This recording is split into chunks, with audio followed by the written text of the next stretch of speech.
I'm here today to tell you, to convince you that books are dangerous. That may not be what you expect to hear from someone with a library science degree, but it's true. Books are dangerous. It's part of the reason that libraries have been destroyed throughout history.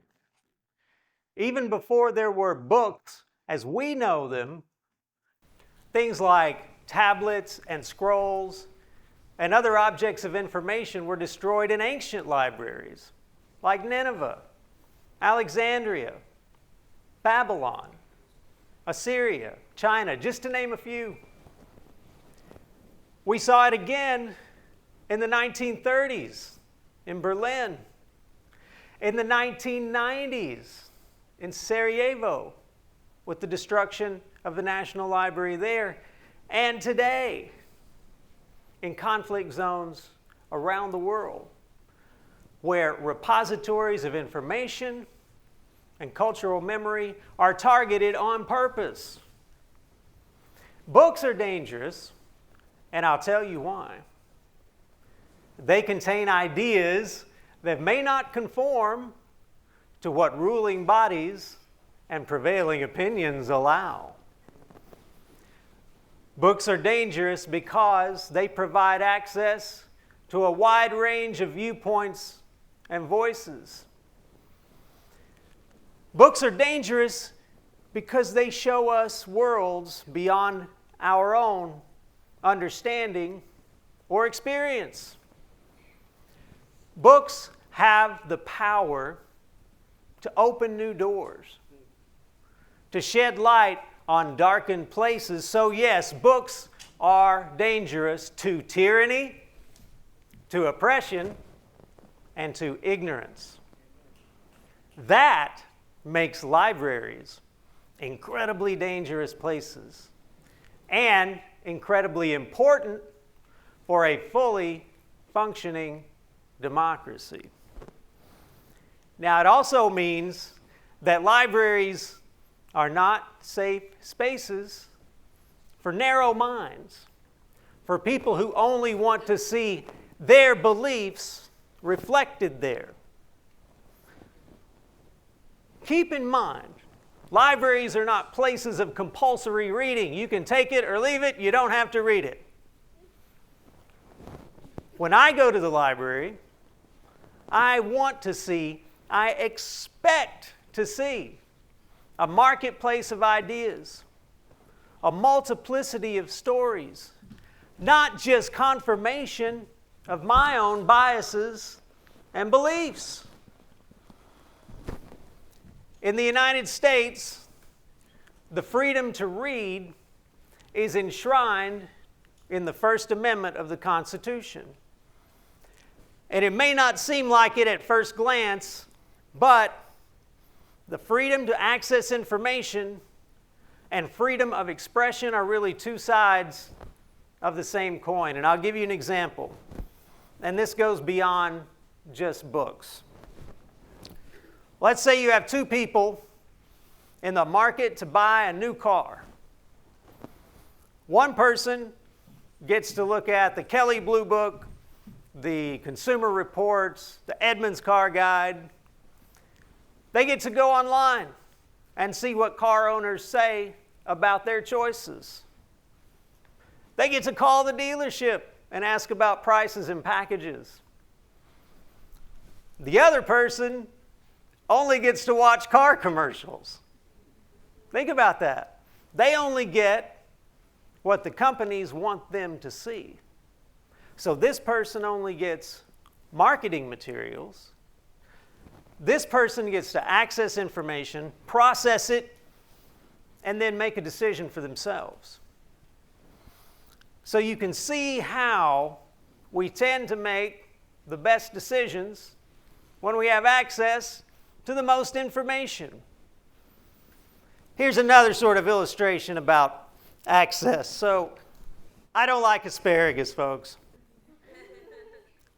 I'm a pretty adventurous eater, and I'm a pretty healthy eater, but I just can't get past asparagus. So when I go to the grocery store, I'm not looking to buy it. Now, if my wife tells me to pick some up for her, I will reluctantly get it and put it in the cart with the good food. And I've seen peer-reviewed studies that show that ultra-processed foods can actually be bad for you, can be harmful. But here's the thing. I don't want to limit someone's access to those things, even the harmful stuff, because I don't want them to turn around someday and try to ban blueberries, because that's pretty much my favorite thing in the whole world. So if someone is trying to block our access to information, it's like missing the pieces to a puzzle. How can we get the full picture if we don't have all the pieces? How can we even know how many pieces are missing?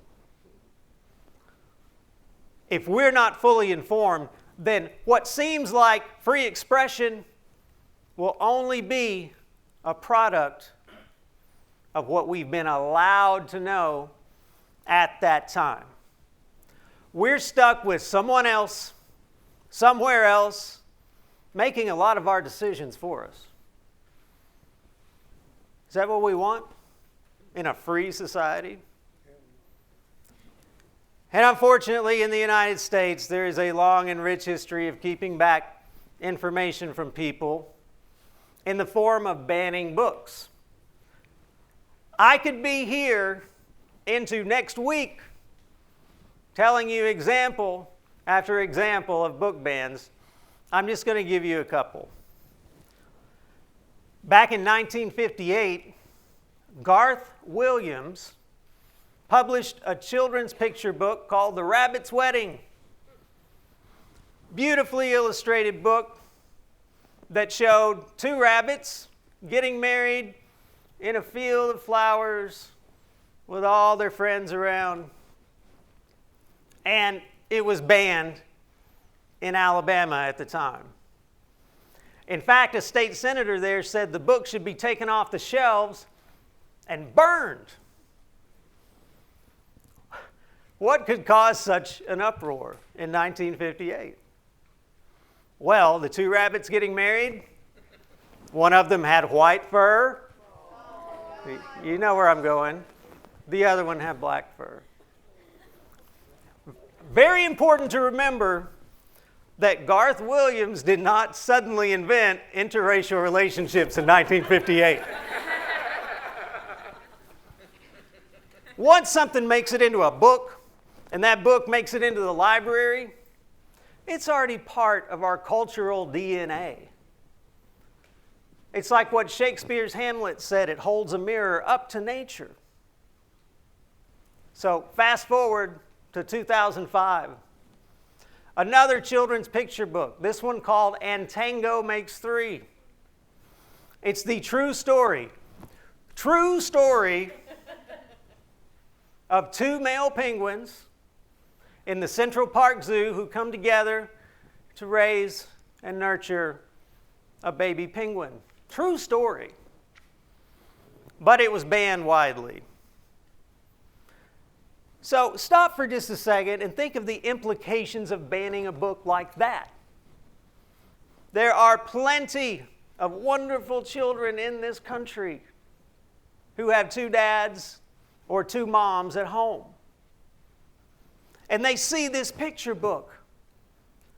And it shows their lived experience. It reflects their family dynamics.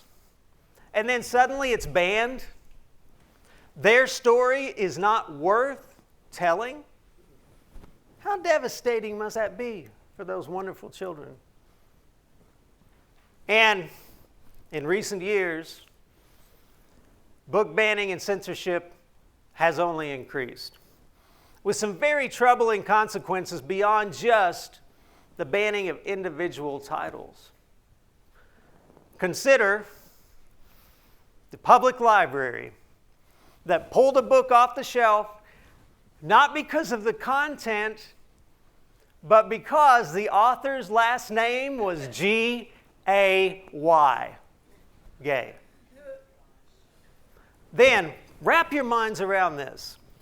The school district that pulled off the shelf dictionaries and encyclopedias because they weren't sure that they complied with legislation limiting the right to read. And today, in this country, there are school districts where young adults old enough to fight our wars are not allowed to bring their own personal copies of banned books to school for their own personal use. We can do better than that. So if you take nothing else away from my talk today, let it be these 4 words. Free people read freely. I'll say it again. I want you to remember it. Free people read freely. That's why we need fully funded libraries and trained librarians to lead children and adults to quality and age-appropriate sources of information so they can learn about whatever they're ready to learn about. Librarians have master's degrees. They're trained in collection development, which means when you go to the library, you're going to find a broad spectrum of topics and genres and just plain facts waiting for you. Celebrating the right to read is celebrating the First Amendment and the founding principles of this country. Freedom to access information. Freedom to make up your own minds. Freedom to decide what's best for you and your family. Liberty and justice. It cannot exist in a world where access to information is inhibited and critical thought is stifled. That's why we need these dangerous books and libraries and librarians to help keep the darkness of censorship and ignorance at bay. Thank you.